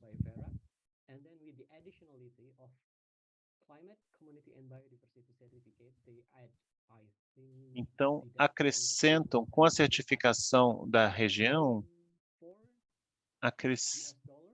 acrescentam 1,4 dólar por unidade de carbono. Eu já vi isso, eu enxergo isso como uma mercantilização das pessoas. Não se esqueçam que, por causa das pessoas que moram na área que é designada no projeto, tem muitas limitações sobre o que elas podem fazer ou não. Então, não podem viver dentro de certas áreas e que são áreas de terra pública que está incluído o projeto de rede. Então, a agricultura praticada tradicionalmente é, vamos dizer assim, taxada de insustentável. Aí está a questão da linguagem, não? Como os proponentes de rede diz, vamos mudar esse cultivo insustentável, mas na realidade é uma agricultura que normalmente é um cultivo itinerante baseado no conhecimento ancestral, muito conhecimento das selvas, das florestas e bosques de solo, e como essa linguagem narrativa colonial que vinha de cima, de impor outras formas e interesses corporativos, não? Obrigada. Outra pergunta para Ladislas, está conosco?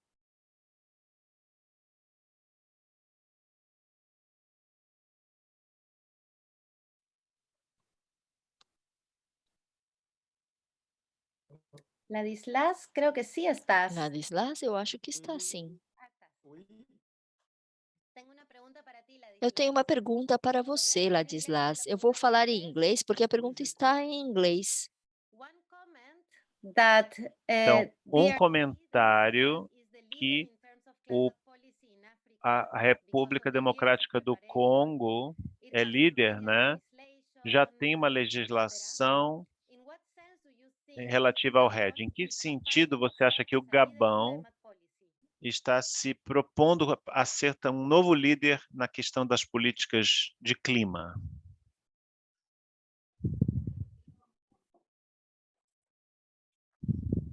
Je ne sais pas si j'ai très bien compris la question, mais au niveau de la législation, The question says that in theory, the DRC, the Democratic Republic of Congo, então, is the teoricamente, a República Democrática do Congo, em tese, é líder por causa da preparação da legislação. Gabon now is trying to be a leader in this climate policy. Você acha que o Gabão agora está tentando ser líder também em termos de política climática? Oui, le Gabon. Sim.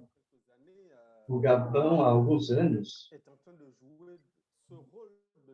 está desempenhando esse papel de liderança também na luta contra a mudança climática, através de seu presidente da República, que é praticamente um porta-bandeira desse assunto, apesar de ser estado de saúde. É interessante saber. Para o ministro das Águas e das Florestas, agente do clima, que é de origem britânica, é realmente ele, porque é preciso dizer que a história do Parque Nacional se baseia na ideia desse senhor de origem britânica. De minha parte, acho que é uma aventura que ele começou nos anos 90, e em 2002 ele trouxe um processo sobre essa situação, e aí foi decretado também o Parque Nacional. E é o trabalho dele. De minha parte, é uma opinião pessoal. Eu tenho a impressão que esse senhor de origem britânica está fazendo a política do Ocidente. Ou seja, ele é portador da política do Ocidente, notadamente essa política capitalista, onde uns e outros estão tomando parte nessa conferência.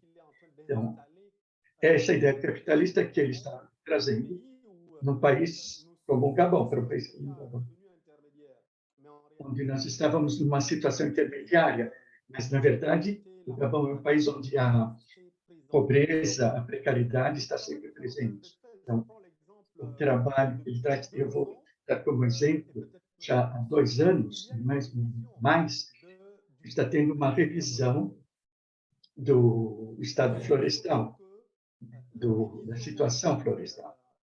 E, então, nessa revisão tem a sociedade civil, que tem para dar seu ponto de vista sobre a questão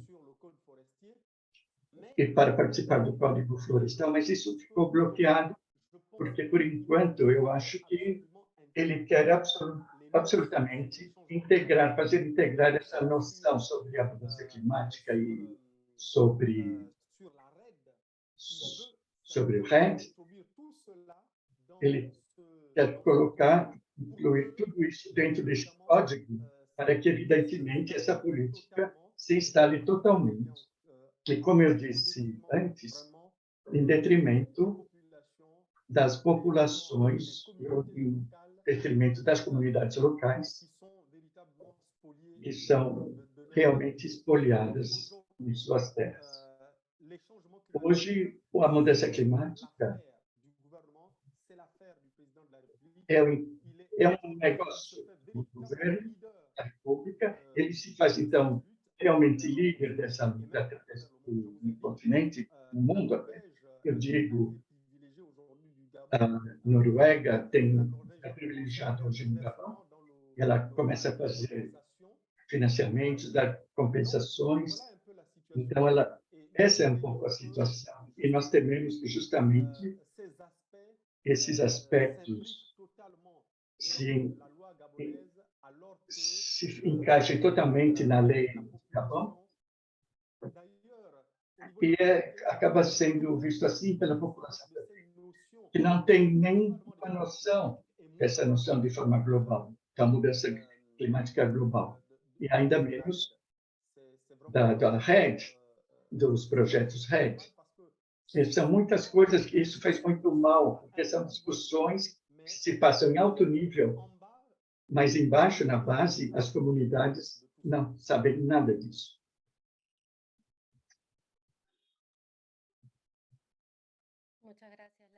Muito obrigada, Ladislas.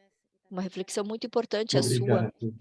também para deixar muito claro como são mundos São muito diferentes, não? Do são- que se fala, do que se diz e a situação que é vivida nas comunidades. Bom, eu tenho muitas coisas para que aprendemos e acho que todos aprendemos com muitas reflexões que saíram desse conversatório. Infelizmente, o tempo está ganhando de nós. Bom, já passamos um pouco do tempo que seria o nosso limite, então eu não quero prolongar, porque eu sei que todos e todas estão ocupados e ocupadas fazendo muitas coisas. Eu não gostaria de terminar sem agradecer, evidentemente, a todas e todos que participaram, Todos que não apenas com a presença e contribuição, mas todas as pessoas que vieram para ouvir e aprender. E esse interesse tão grande que houve para poder se juntar no momento com 72 pessoas, mas foram mais de 200 registrados e isso fala muito sobre o interesse. Esperamos poder ter mais intercâmbios e trocas no futuro para poder ter essas reflexões sobre esses mecanismos, não apenas rede, mas também qualquer outro nome que vão utilizar depois dessa negociação da ONU, que começará em alguns dias, para estar alertas e manter a solidariedade. Muito obrigada a todas e todos. E com isso, eu acho que nós podemos dar por terminado este seminário, este conversatório. Esperamos que tenha sido proveitoso para todos e todas e que tenhamos aprendido juntos. Muito obrigada. Até logo. Chao, qué bueno ver las caras de algunos y de algunas. Tchau, que bom ver a cara de alguns, algumas.